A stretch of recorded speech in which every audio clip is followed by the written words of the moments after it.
Hello and welcome, friends. Welcome to another episode where I review vintage fountain pens. Today I have for you a beautiful celluloid. You will see it is a button filler, and I believe it is a product of the late 1930s, and it was made in Italy. The manufacturer of this wonderful pen is Societa Anonima Fabbrica Italiana Stilografiche, or the abbreviation S.A.F.I.S, which translates to Italian Fountain Pen Incorporated Company in Turin, Italy. Astura was an Italian minor brand, and some of the more famous brands produced by S.A.F.I.S were Radius and the King brands. This particular brand, or the brand of the factory, was launched in the middle of the 1930s, and it lasted till the middle of the 1950s. Of course, the flagship model was the Radius, a pen of excellent technical and design quality. That pen remained in production from the early 30s through the early 50s. This pen that you see in front of you is the model Astura 108. This was aimed in the middle of the market, and the brand Astura was used for many experiments with new filling system and unusual designs.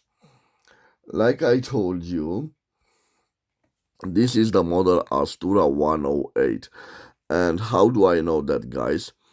Although the pattern of this beautiful celluloid doesn't reveal so easy the thermic imprint on the barrel, we can distinguish in this lighting Astura and 108. This is a wonderful celluloid. I told you it is a bottom filler, and the ending is hidden, almost hidden, right over here, telling us the level of quality that S.A.F.I.S produce even their economical lines. So look, you can't see the ending. It's very interesting. As you can see, no such many trims. I like about this that is simple brass. It's not gold plated, but it complements the color of the celluloid. This brown color nicely matches the trims. So only one ring, a quite thick ring, and this clip, no producer name on the clip. Let me test how springy it is. It's quite springy. Before I go on with other characteristics of this fountain pen, when I bought it, you can see the cap on screws, and I bought it with this nib. First of all, when I saw the nib, I thought to myself it was a replacement nib. But since I've done my research, and you can see engraved on it, we have Columbia 18 karat gold plated. So since I started my research, I've seen some Astura models with gold nibs, but this particular model, Astura 108, as I told you, it was an economical model. So probably they are out there Astura's 108s fitted with Astura's gold nib, and I will leave some pictures on the screen. But I've also seen on a recent listing on eBay, and I will also leave the link of that listing and the photos that we are interested in, which has the same Columbia steel nib but gold plated. So this was the reason that I was able to negotiate the price of this fountain pen. In fact, I paid only 267 lays, or the equivalent of 54.49 euros, or 59.24 US dollars, because I told the seller that this is a replacement nib, and at least the name of this brand Astura, it was normal to be engraved on the nib. So I thought to myself that this is a replacement nib, but since I've done my research, this could be the original nib that this pen was fitted with. You can see a quite rough ebonite feeder at the back. It has some scratches on it, but it doesn't matter. So this is a wonderful piece, guys. And again, it opens like this. Let me check if we can take out the barrel, and indeed we can take it out. I don't want to ruin the pen, but this is the way, guys. You unscrew the barrel to replace the sack, and it appears we don't have a sack. Someone took it out. It appears that the mechanism, the lever inside of it, it is present. Let me check out, guys, if there's something inside. So no, it's quite stuck there. And definitely this needs a new ink sac. But as you can see, as I rotate this, the lever inside it pulls this button outside. So I think it's quite okay. It just needs a new replacement sac. Let me put back the ending. Again, a wonderful pen. What can I tell you, guys? Even the economy pens, the Italian pens of the 1930s, late 1940s, are simply stunning. And I was fortunate enough to negotiate the price on this wonderful one. Now, guys, I will leave the dimension of this beautiful pen on the screen, and also I will change the angle of the camera, guys, in order for you to see better the writing sample. Okay, guys, so I've changed the angle of the camera. I will also use the small zoom of this camera, and I hope that the writing sample will be alright. Let me also change the source of lighting. Let's see. Okay. So I've changed the lighting and the angle of the camera. This is the button filler. For those of you who don't know, the button filler, it fills by inserting the pen in ink and pushing on this. It has a rod here and sack,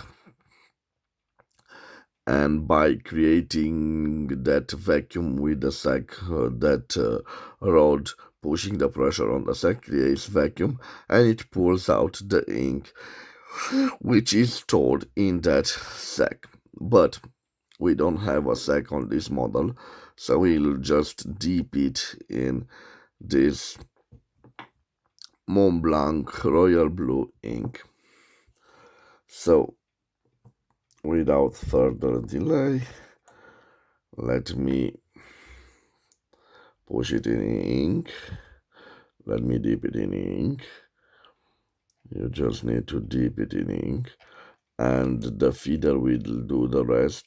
Those who have great ebonite feeders from the 1930s should retain enough ink for me to do the writing sample, but just in case I will leave the ink bottle open.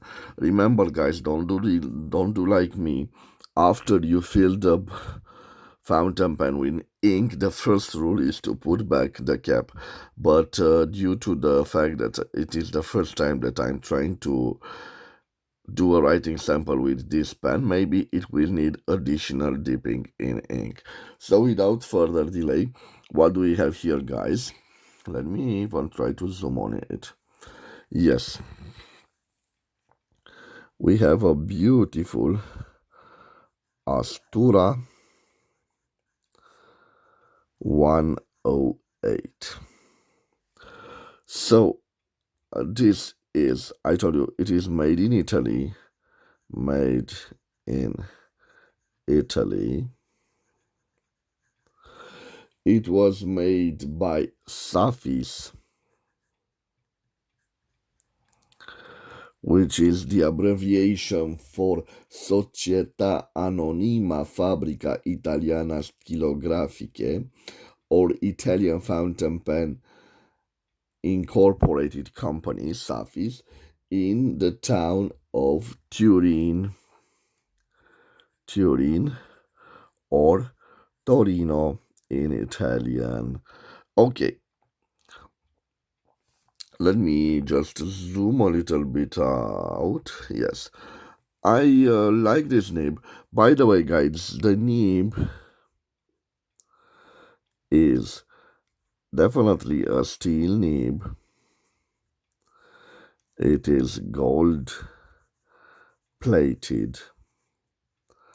And in fact, what we have engraved on the nib, we have Columbia, 18 karat, gold plated, engraved on the nib. And I hope you can see. Let me zoom on it. Yes, you can see. So we have Columbia, 18 carats, gold plated. Let me tell you something about this nib. I'm quite impressed as I write with it. By the way, I'm sorry guys, you can post this if you want. I prefer to leave it unposted due to in time it will develop micro scratches, so better be safe than sorry. This is an historical piece. Again, it was made in Italy, S.A.F.I.S. I believe that it was made in the late 1930s or the beginning of the 1940s or early 1940s. The model Astura 108 was definitely an economical model, but it is simply beautiful by today's standards. This celluloid is amazing, and the build quality, it's also there. Maybe the feeder doesn't look so sharp in comparison to other products made by OMAS in the same period of time, but they had to cut some corners because this is the economical model. And of course, this doesn't have the gold nib. So what can I tell you about this, guys? The steel nib is quite smooth as I've written with it. Let me show you if we have some flex to this nib.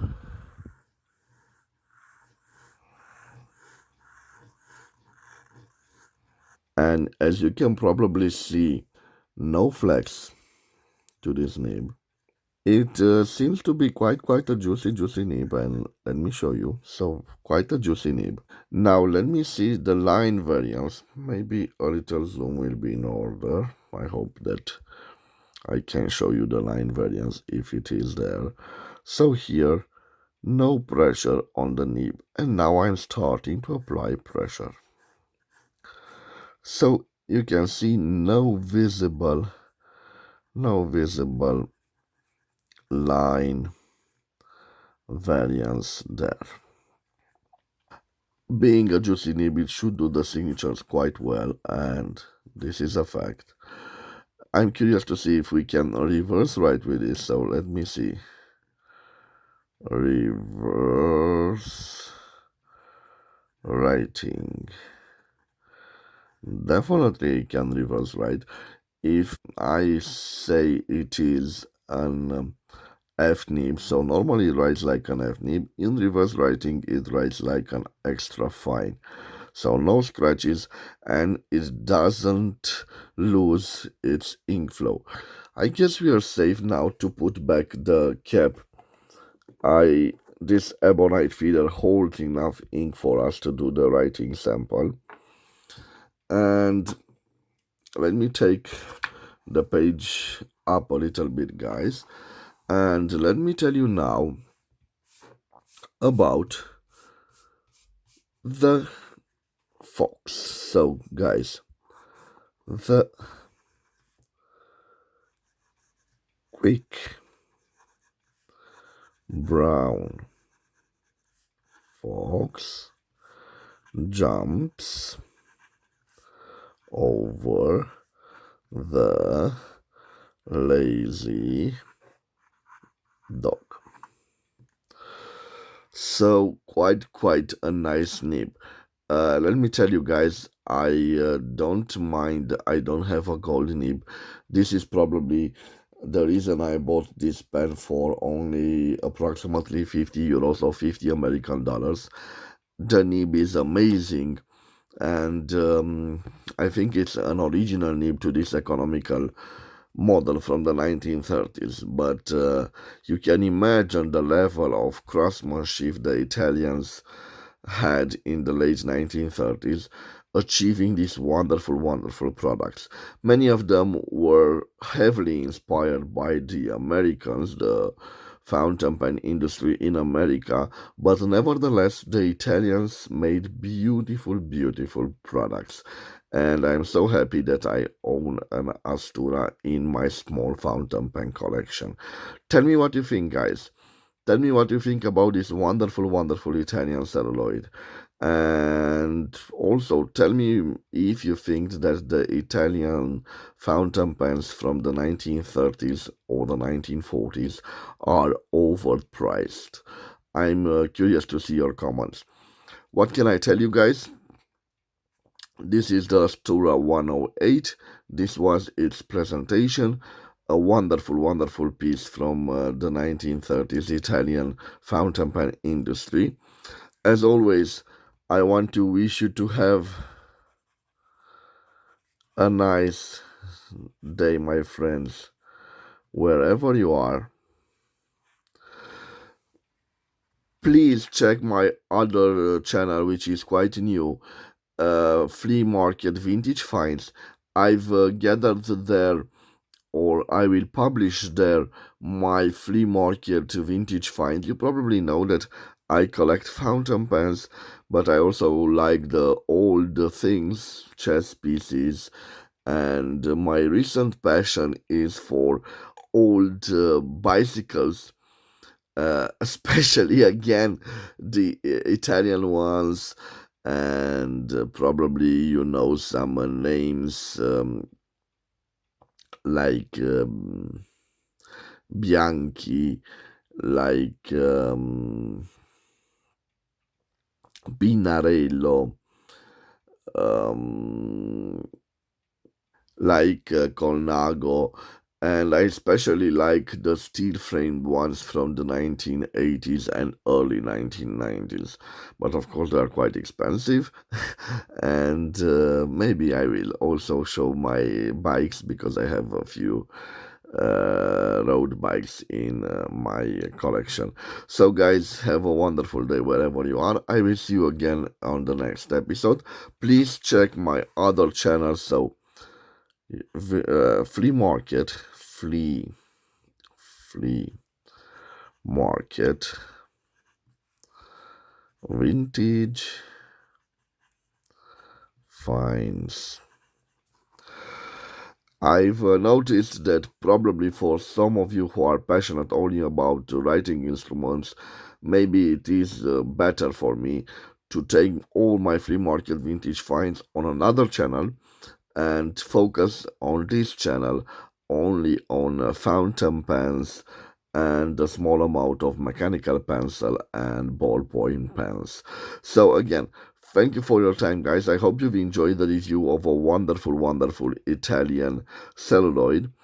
I will see you again in the next episode. Till then, bye bye, and God bless you all, my friends.